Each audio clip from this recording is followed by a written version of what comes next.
Welcome to WBCS guide YouTube channel. Deer aspirants, খুব গুরুত্বপূর্ণ একটা বিষয় যেটা এখন থেকে দেখবে যে ইউটিউব চ্যানেলগুলোতে বিভিন্ন ব্যবসায়িক প্রতিষ্ঠানের মাধ্যমে এই সমস্ত শুরু হয়ে যাবে, এই পিএসসির কাট অফের খেলা। আর এমনভাবে ভয় দেখানো হবে যাতে তাদের কাছে না গেলে তোমার জীবনে আর কিছু হবে না, এরকম একটা ব্যাপার চলবে। তো আমি তোমাদের প্রত্যেককে খুব গুরুত্বপূর্ণ কতগুলো কথা বলবো যে এদিকে ওদিকে কান দিয়ে কোনো লাভ নেই। WBPSC ক্লার্কশিপ যেটা হয়ে গেল, আজকে কমপ্লিট হলো, গতকাল আর আজকে মিলে হয়েছে, তাহলে তার এক্সপেক্টেড কাট অফ কত হতে পারে সেই বিষয়ে আজকে আলোচনা। 2023-24 যে পরীক্ষাটা হলো, এই কাট অফ দেখানোর আগে আমি কতগুলো কথা বলতে চাই। প্রথম কথা হচ্ছে যে সমস্ত চ্যানেল, ভোরে ভোরে চ্যানেল আছে, বিভিন্ন ধরনের কাট অফ দেখাবে, বিভিন্ন ধরনের কথা বলবে, তো তাদের কোনো কথায় কোনো কান দেওয়ার দরকার নেই। নিজের প্রস্তুতি শুরু করো মেইনসের জন্য। এটা যে বলছি, এটা কি শুধুমাত্র মেইনসের জন্য? আচ্ছা, সবার আগে কাজ করি। বিষয়টা হচ্ছে যে শুধু কি মেইনসের জন্য এটা? প্রিলিম এই ক্লার্কশিপের মেইনসের জন্য না। তোমরা মিসলেনিয়াস পরীক্ষা দিয়ে রেখেছো, সামনে তোমাদের WBCS ডেসক্রিপটিভ হয়ে যাবে, সে বিষয়টাও মাথায় রাখতে হবে। আর মার্চ মাসে NTPC হবার সম্ভাবনা রয়েছে। তাহলে এই সমস্ত পরীক্ষাগুলোতে এখন ফোকাস করো। ক্লার্কশিপের মেইন পরীক্ষা এখনও হতে অনেক দেরি, মিনিমাম 6 মাস তো সময় পাবে, এটুকুন বলে দিচ্ছি। কারণ এরপর মিসলেনিয়াসের মেন্স দিতে হবে, তারপর WBCS-এর পরীক্ষাটাকে মাঝে কন্ডাক্ট করতে হবে, তারপর গিয়ে না ক্লার্কশিপের মেন্স। সো এখনও অনেক সময় তোমরা পেয়ে যাবে। তাহলে এইখানে যে গুরুত্বপূর্ণ কথাটা লিখেছি লাস্ট পয়েন্টে, যে আগামীর যে মিসলেনিয়াসের মেন্স রয়েছে, WBCS রয়েছে, RRB NTPC রয়েছে, এটার প্রস্তুতি নিতে শুরু করো। আর সাথে সপ্তাহে 2 দিন বেছে নাও।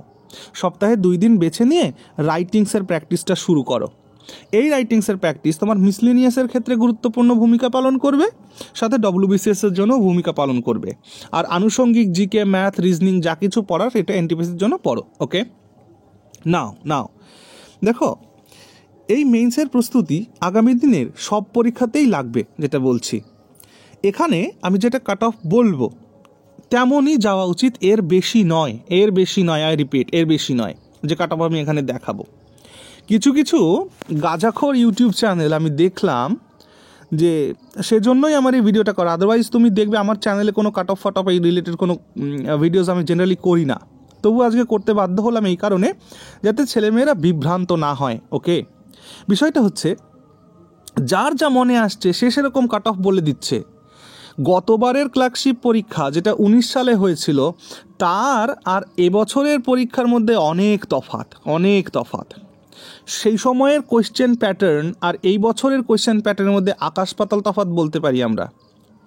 গত বছর যে কোয়েশ্চেন স্ট্যান্ডার্ড ছিল পিএসসির একটা চেনাশোনা স্ট্যান্ডার্ড, কিন্তু এইবারের ক্লার্কশিপ পরীক্ষা এটা প্রমাণ করিয়ে দিল যে না, ক্লার্কশিপ কিন্তু ধীরে ধীরে আমরা যে সেন্ট্রাল লেভেলে যে পরীক্ষাগুলো দিই সেই দিকে এগোচ্ছে।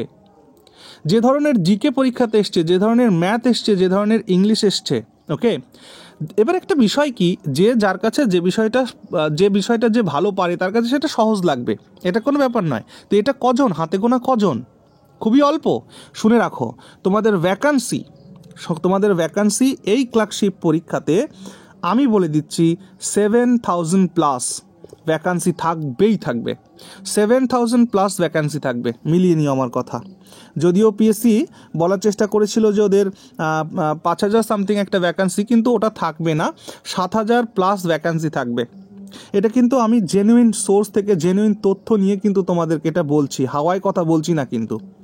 হ্যাঁ, তোমরা যখন দেখবে যে ক্লার্কশিপের যখন এই মেইনসের রেজাল্ট বেরোবে, তখন দেখবা পিএসসি থেকে একটা নোটিফিকেশান জারি করে বলে দেওয়া হবে যে কত ভ্যাকান্সি আছে।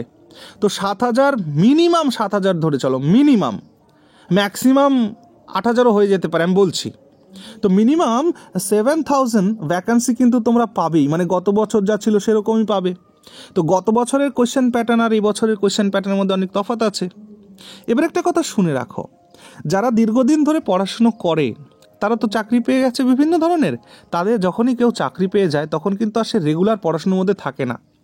যার কারণে সে চাইলেও তুমি যে রেগুলার পড়াশুনো করছো তোমার থেকে ভালো তার হতে পারে না পরীক্ষা।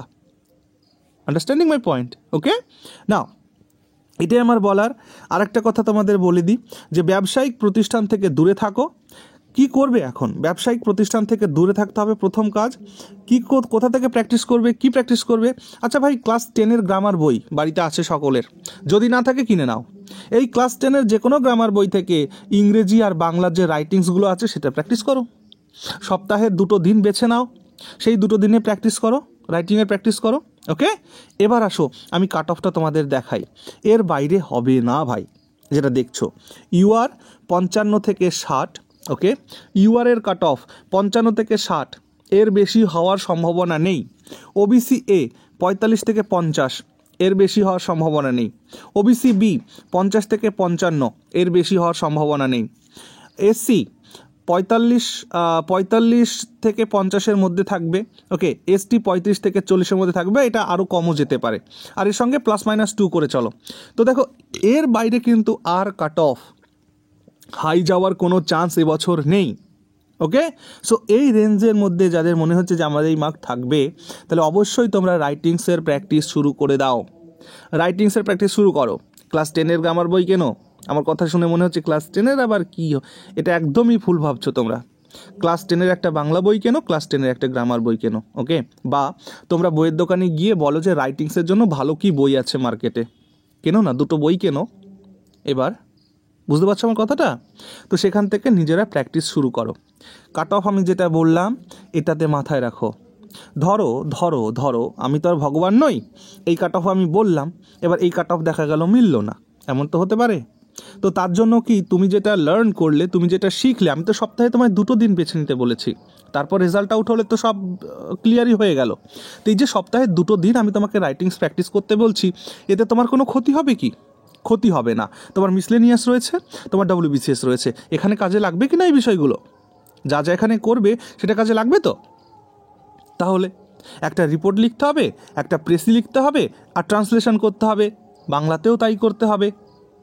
তাহলে এই জিনিসগুলো তো তোমার আগামী পরীক্ষা যেগুলো রয়েছে সেগুলোর জন্য লাগবে। সো মনে রাখো, আবার বলছি, ইউআর 55 থেকে 60-এর বেশি কাট অফ যাওয়া উচিত নয়। ওবিসি এ 45-50-এর বেশি কাট অফ যাওয়া উচিত নয়। ওবিসি বি 50-55-এর বেশি কাট অফ যাওয়া উচিত নয়।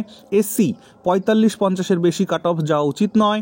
এসটি 35-40-এর বেশি কাট অফ যাওয়া উচিত নয়। গতবারের কোয়েশ্চেন লেভেল এবছরের কোয়েশ্চেন লেভেল কিন্তু অনেকটাই পরিবর্তন হয়েছে। এবছর যে ধরনের কোয়েশ্চেন্স করেছে সত্যি খুব ভালো কোয়েশ্চেন্স করেছে। হ্যাঁ, মানে যারা পড়াশোনার মধ্যে অন্তত থাকে তাদের জবটা সিকিউর হলো। আর এবছর পিএসসিতে আমরা যে ধরনের করাপশান অতীতে দেখেছি, এই পরীক্ষাতে কিন্তু সেরকম কিছু হয়নি। যার কারণে যারা এই পিএসসি অ্যান্টি করাপশান বলে একটা ইউনিট তৈরি হয়েছে, আমি দেখি মাঝে মাঝে ফেসবুকে, তো তাদের যে আন্দোলন, আমি মনে করি যে এটা তাদের ধন্যবাদ যোগ্য। তাদেরকে তোমরা প্রশংসা করতে পারো, তাদের তোমরা ধন্যবাদ জ্ঞাপন করো। তাদের সঙ্গে সাক্ষাৎ হলে, তাদের সঙ্গে দেখা হলে, তো তাদেরই কিন্তু প্রোটেস্টের ফল, তাদেরই আন্দোলনের ফল কিন্তু এটা, যে এই পরীক্ষাটাতে অন্তত দুর্নীতিটা হয়নি, বা যারা দুর্নীতিবাজ তারা কিন্তু এটা সাহস করতে পারেনি। ওকে, সো তোমাদের সকলের জন্য অনেক অনেক শুভকামনা থাকলো। এবার তোমরা পড়াশোনা শুরু করে দাও। ওকে, ঠিক আছে।